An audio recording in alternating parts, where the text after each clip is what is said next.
This discovery, made on the 2024 expedition, could legitimately change what we thought we knew about the capabilities of some of these ancient cultures living down in Peru. Oh my gosh, is this one big piece of ceramic?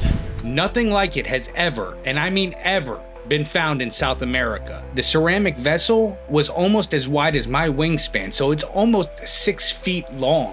I mean, that's insane. At least in Peru, there is nothing like this. Even the giant funerary urns discovered just a few weeks ago in the Amazon pale in comparison to this colossal artifact. There was an ancient civilization, though, that was creating gigantic ceramic vessels right around the same time. That civilization was across an ocean and halfway around the world. Trust me, I'm not trying to gaslight the importance of this find, but there's just truly nothing like it in the historical record. Don't forget to hit that subscribe button if you haven't already. And with that, let's check out this artifact.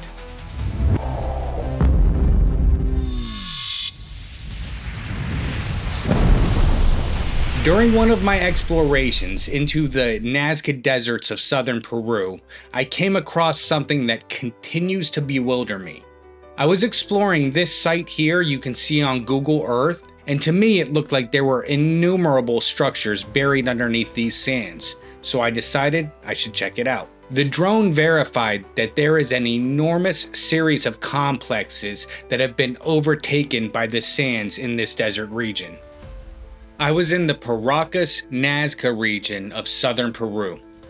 In the description below, there's a link to the full and thorough exploration of this site, and I definitely recommend checking that out when you have a chance because there are both amazing and disturbing things I came across during that exploration. But in this video, I want to focus on this: a half-submerged, huge ceramic vessel. What the hell? This is a massive, and I mean massive, single piece of ceramic. And I've never seen anything like it before, ever. The whole thing was 1.5 to 2 inches thick and buried at least 3 feet into the ground. This vessel was in close proximity to some of the adobe structures that were in this area, and those had graffiti on them. And so the debris that we're seeing inside the vessel itself, well, I imagine it came from similar individuals or the same individuals who had such indifference towards the archaeological site itself. Now, I unfortunately didn't have any measuring equipment with me, so in order to get a sense of scale, well, I jumped into the thing. I also just want to picture it for proportion.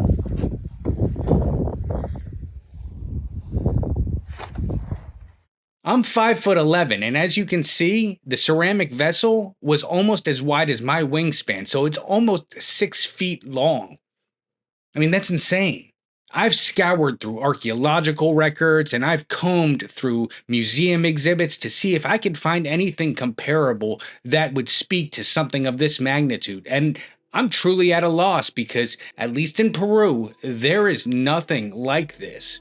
Most of the documentation on ceramics in this region tend to typically cover the beautifully designed polychrome pottery of the Nazca people and the earlier Paracas peoples. And don't get me wrong, occasionally there were funerary urns that were large and massive as well, but they didn't reach above 2 or 3 feet in size. In the search for something comparable, I did come across a recent discovery that was made just a couple weeks ago, and this was down in Brazil in the Amazon jungle. Huge funerary urns were found, and within them were the remains of pre-Columbian peoples, along with things like seeds and the bones of fish and turtles and frogs. And you can see the size of those from these images, but they just don't compare to what I'm standing in. I have come across huge fragments of large ceramic vessels on my explorations and expeditions down in Peru, and those seem more comparable to what has recently been found in the Amazon. And although on my adventures I've only come across fragments of these large pieces of ceramic, there are locals who have found more complete pieces. And to understand what those look like and for a sense of scale, you can see me with one of those pieces here. I've blurred the background to protect the anonymity of the person who was gracious enough to show me this piece he had found. These, for example, don't seem like they'd be able to inter a human being though. Now, while continuing to search to place this vessel in some sort of historical context, I had a hit. If this was indeed attributed to the Paracas or Nazca cultures, and there's no reason to assume it's not based on the surrounding artifacts and construction, well, there was a civilization creating gigantic ceramic vessels right around the same time. The thing is, that civilization was across an ocean and halfway around the world. The ancient Roman dolium.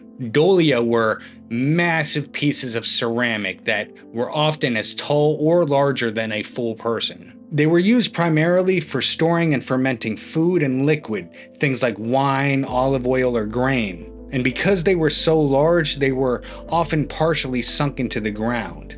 Now look, I'm not going as far as saying that there was some cross-oceanic cultural diffusion thing happening, although it is fun to speculate about, and we should definitely do that in the comments. All I'm saying is that it's peculiar, and there's nothing like it, nothing of this magnitude at least, in the historical record down in Peru for a piece of ceramic this large. It's possible that there was potentially a mummy bundle that was found within this ceramic vessel. However, there are hundreds and hundreds of mummy bundles that have been found in these regions, and none of them were interred in something like this. That fact leads me to believe that this ceramic vessel was more likely than not used for some sort of storage. And being buried under the hot desert sand makes sense because it would help to cool whatever was in there and preserve it for longer periods of time. It is important to note though that all those Roman dolia we saw, well, that wasn't a single ceramic vessel sitting out somewhere by itself. There were typically several of these placed in close proximity to each other, aligned in a formation to cultivate whatever was being fermented within them. That being said, what's the likelihood that there's more of these ceramic vessels buried here in the sand? I've always been baffled by the amount of sites here in Peru that I've come across that have not been excavated. And I've covered that in various videos where it's a tall order. There are so many sites in Peru, and the funding and the personnel to do so, well, it's difficult to make happen. But this here is legitimately a groundbreaking find that would redefine what we thought these ancient cultures were capable of. Because currently on record, the largest ceramic vessels that we can attribute to these cultures in southern Peru are about half the size of the one I found. And my gut is saying this is not an isolated piece. The desert sands shift so frequently and strongly in this region that things are continuously being revealed, and it's my guess that the top of this ceramic vessel was only revealed within the past couple decades.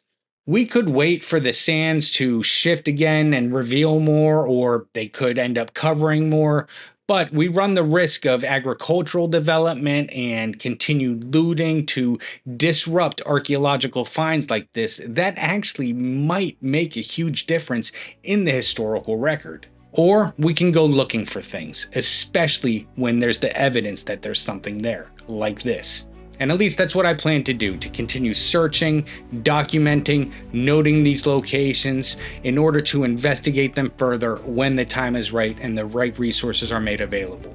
I would love to perhaps rent some better equipment, maybe ground penetrating radar and surveying equipment to investigate these sites further, but I'm not gonna lie, Pillars of the Past needs a lot of help. The whole social media thing doesn't pay out as much as the allure would have you think.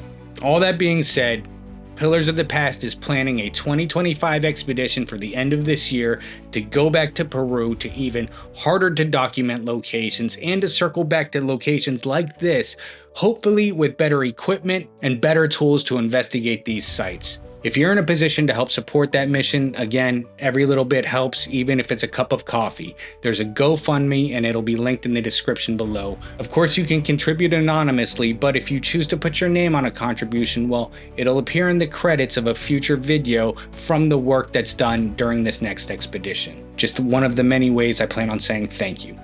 Please put a like on this video. It only takes a second and it really helps the channel grow. Share this with anyone you think might find it interesting, and definitely leave a comment. Let me know what you think about this ceramic vessel, because it is incredibly odd. And if anybody out there has any documentation of something of this magnitude from this region, please send it to me. Don't forget to hit that subscribe button if you haven't already. There's a lot more to come. There's a lot on the horizon, and I don't want you to miss it. As always, thank you for watching, and I'll catch you in the next video.